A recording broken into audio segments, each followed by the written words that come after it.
I want to thank the members for being here early, and, well, on time. And it looks like we have a quorum, so we should be able to proceed fairly quickly. Secretary, will you call the roll? Quirk. Here. Melendez. Gonzalez. Jones Sawyer.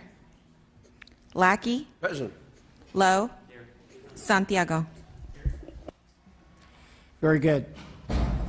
Our first order of business is to adopt the committee rules. You all have received them. Any questions about the rules? Go ahead. Assembly Member Santiago. Second. Oh, so moved. All right. Second. Second by Assembly Member Lowe. Any other questions, comments? All right. Secretary, you may call the roll on the committee rules. Quirk. Aye. Quirk, aye. Melendez. Gonzalez. Gonzalez, aye. Jones Sawyer. Lackey. Aye. Lackey, aye. Lowe. Aye. Lowe, aye. Santiago. Santiago, aye. All right. And who is the person that we're starting with today? Who was first on the list? Assembly Member Rodriguez, please come forward.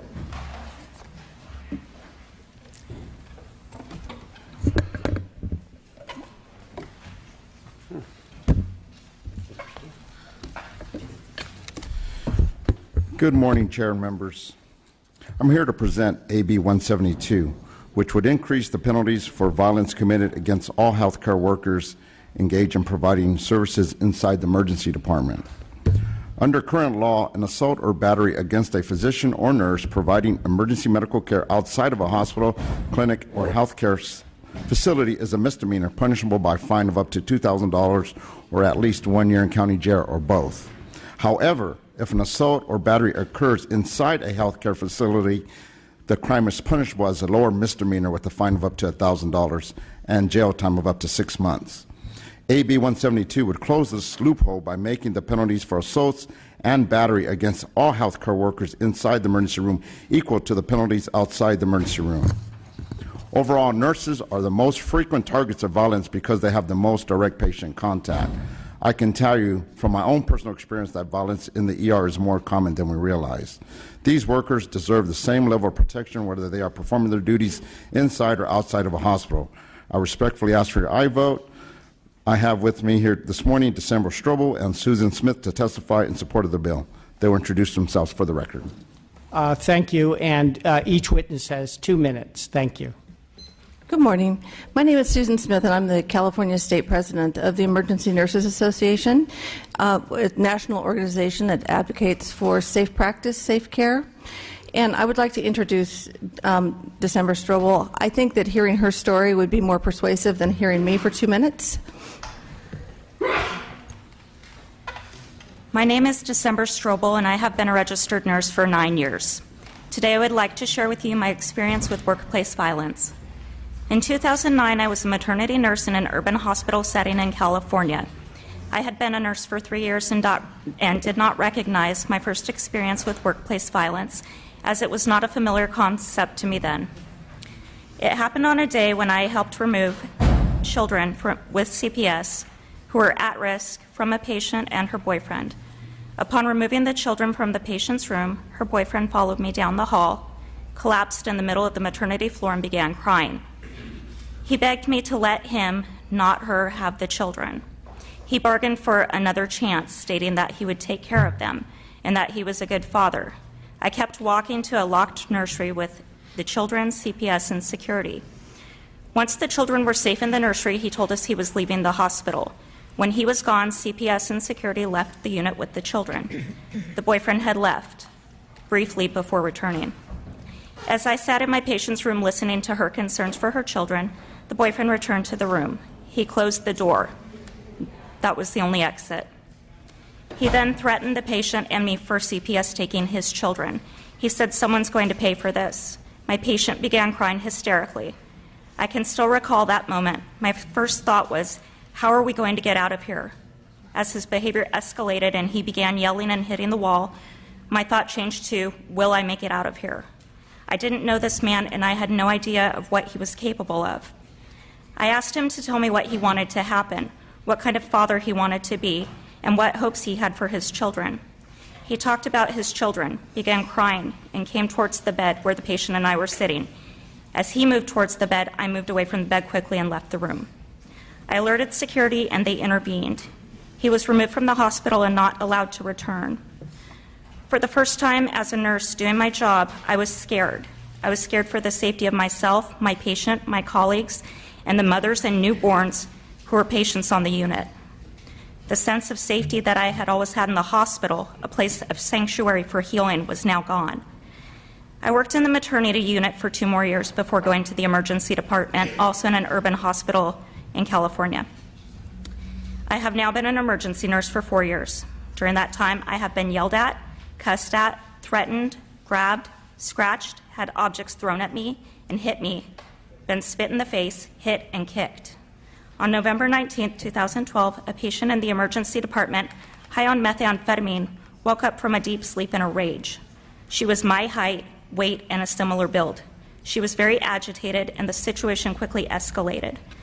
I attempted to de-escalate what was happening by listening to her concerns and offering her reasonable interventions, which she refused. She jumped off the gurney, which she had been sleeping on, and began charging toward me. I backed away from her, attempting to maintain a safe distance.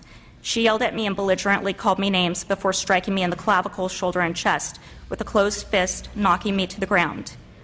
As I stood up, she attempted to land a second blow, but this time when she swung at me, a male colleague put his arm around my head, pulling us both to the ground.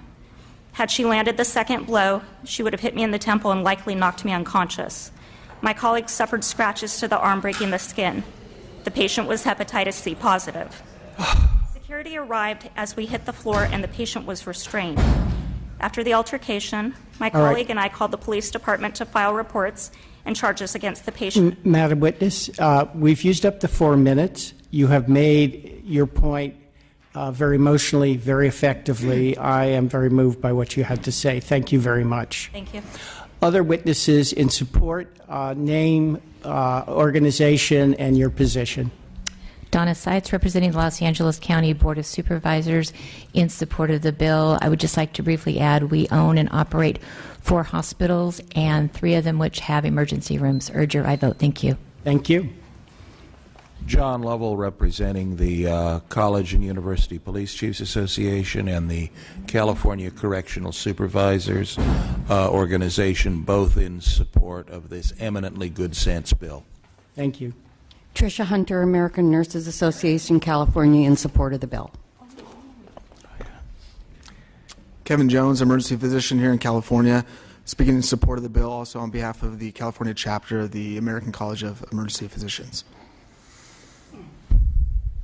Gail Blanchard Sager, the California Hospital Association, in support of the bill.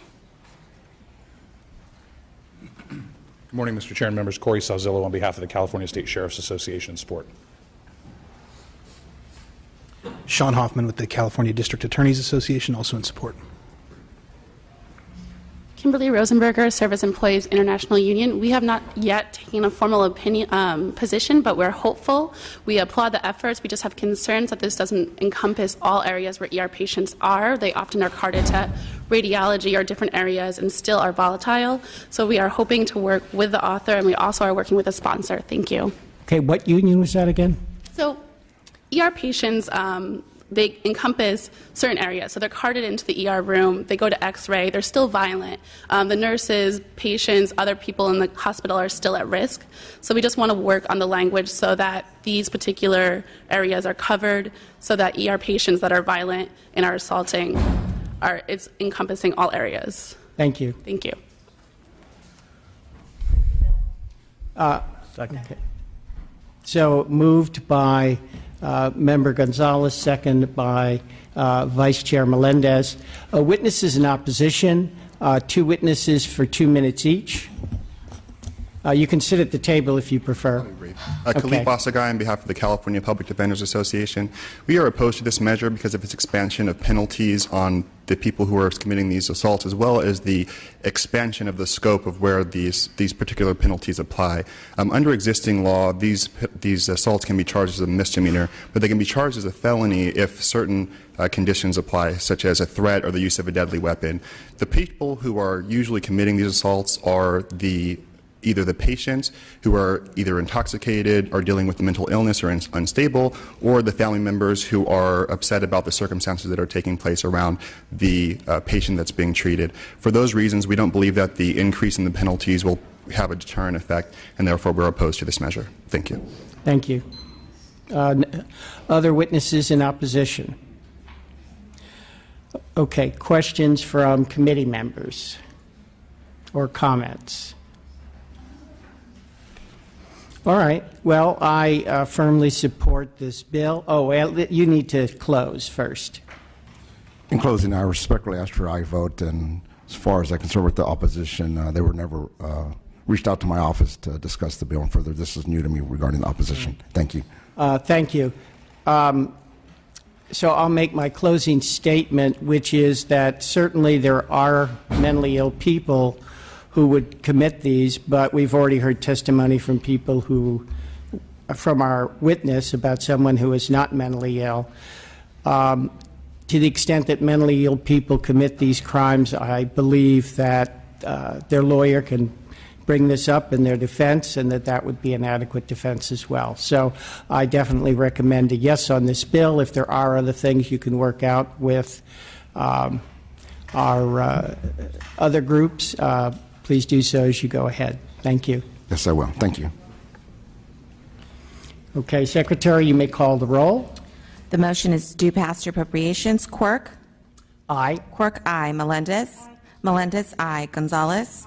Gonzalez, aye. Lackey? Aye. Lackey, aye. Lowe? Aye. Lowe, aye. Santiago? Aye. Santiago, aye. Thank you. The bill is out. Congratulations. Go ahead. You may go. I wanted to make an opening statement, but I wanted to wait until our vice chair is here. Let me say I'm very pleased with the composition of this committee. Member Jones Sawyer is, I believe, in D.C. right now and will be back to join us next week. I know that this is not an easy committee. It's not an easy assignment. While we were all unanimous on that bill, there'll be others where we're not. There will be some very controversial bills. There'll be some very tough votes. And I want to thank you all for serving on this committee. I also know, having served with Vice Chair Melendez, that she's a person where we can agree to disagree. And we are always fully aware that the other person is making their position known through their internal, what they feel is right. And I respect the fact that people will disagree on this, and then we will go on to the next issue. So again, I want to thank you all for serving on the committee, and I want to thank committee staff, which has spent the last couple of months bringing me up to speed, and we probably have more bills coming through this committee than any other. They're going to be working hard writing up analysis. They did a great job that I saw over the 2 years I was on this committee. I know they'll be continuing to do a great job. Vice Chair Melendez. Thank you, Mr. Chair. This is an unexpected opportunity. I apologize for being late, but I do agree it's a good makeup of the committee, I think. Yes, we certainly have varying opinions on the different issues, but I think there's a level of respect now that exists on this committee that is unprecedented. I think we all know that it's not personal, it's policy, and I'm looking forward to working with everyone. Thank you, Mr. Chair. Thank you. Does any other committee member wish to make a comment? All right, so we'll go on to the next. Assembly Member Medina.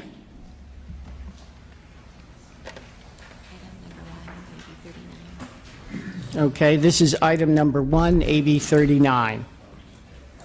Good morning, Mr. Chair and members. I am pleased to present AB 39, which is a measure that would streamline the search warrant process.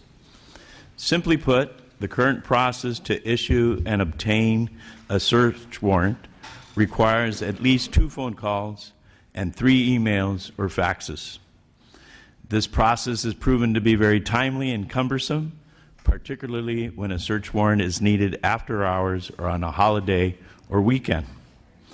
AB 39 simplifies the process to 1 phone call and 2 emails or faxes.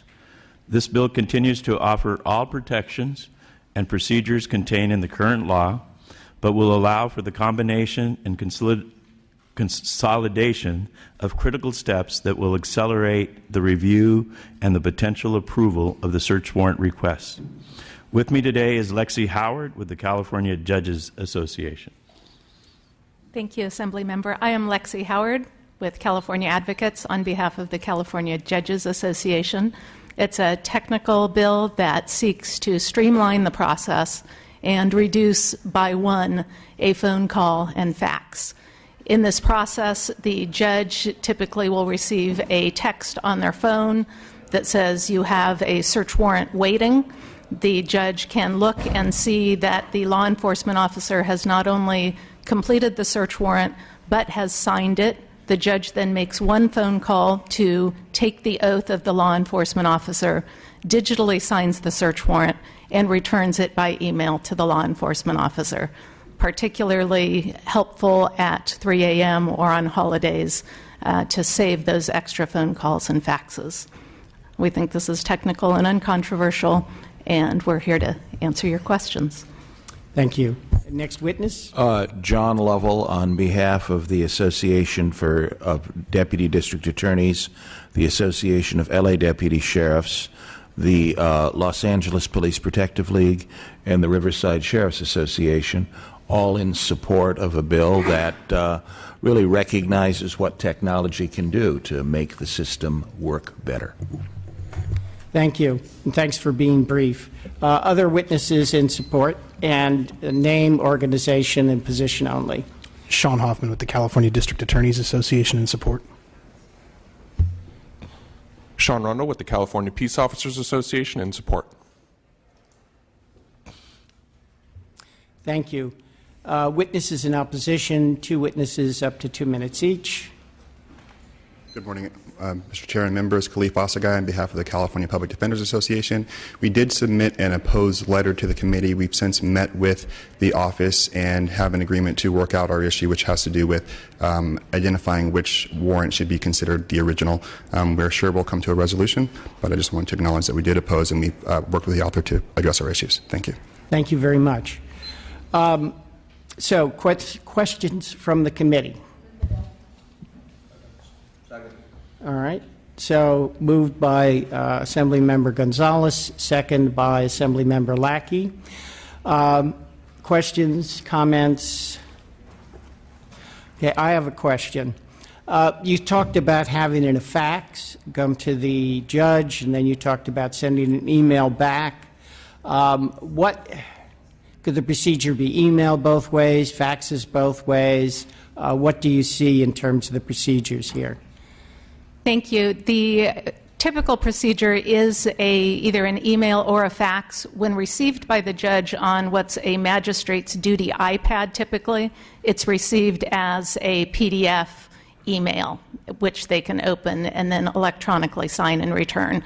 So in practice, the judge isn't actually receiving a fax at his or her home with all of the pages of the warrant and the affidavits. So typically entirely email and digital.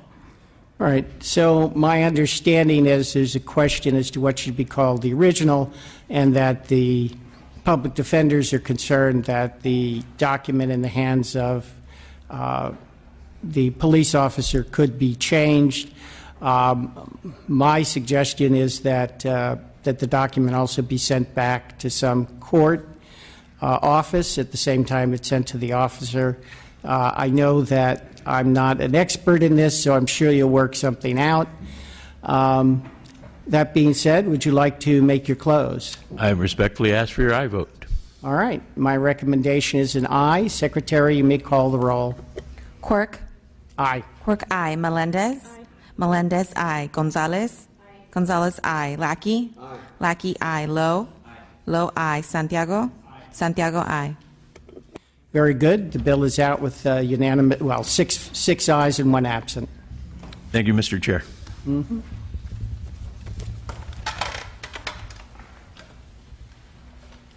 All right, Assemblymember Levine.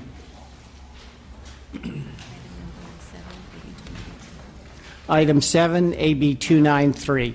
Thank you. Good morning. Thank you, Chair and members. AB 2393 will require the Department of Corrections and Rehabilitation to establish statewide guidelines for investigating threats against the women and men who work in California's correctional facilities.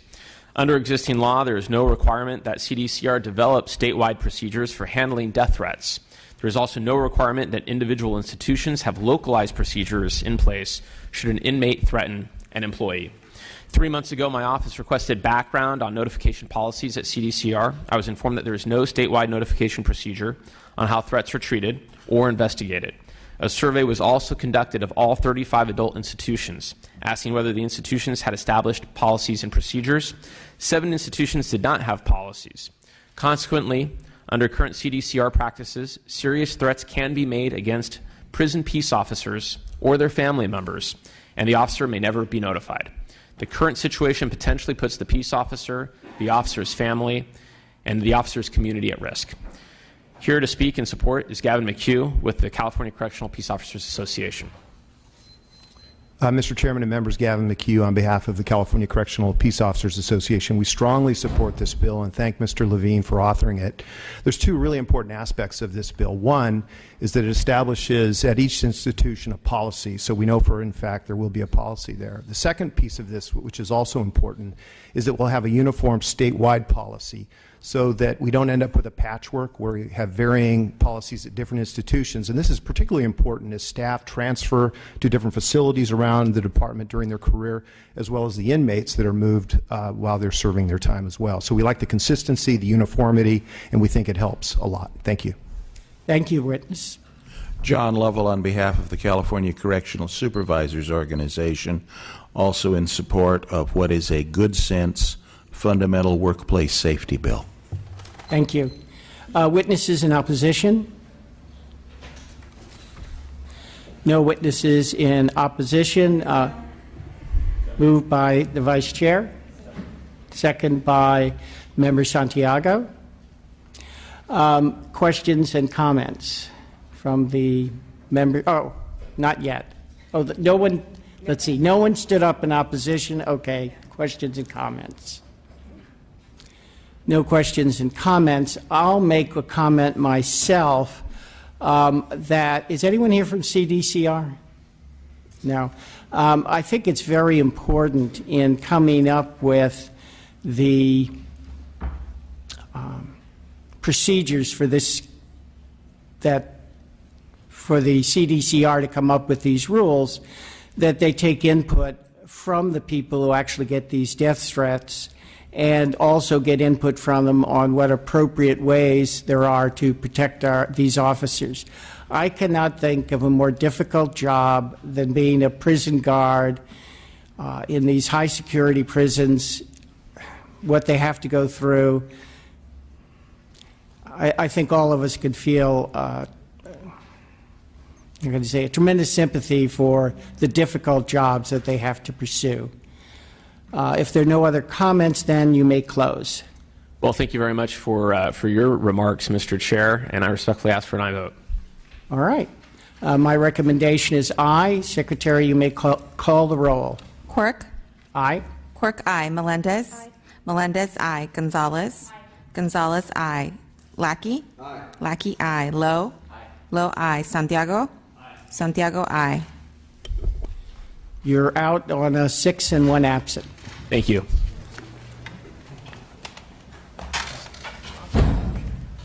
Assemblymember Chow, you're up next.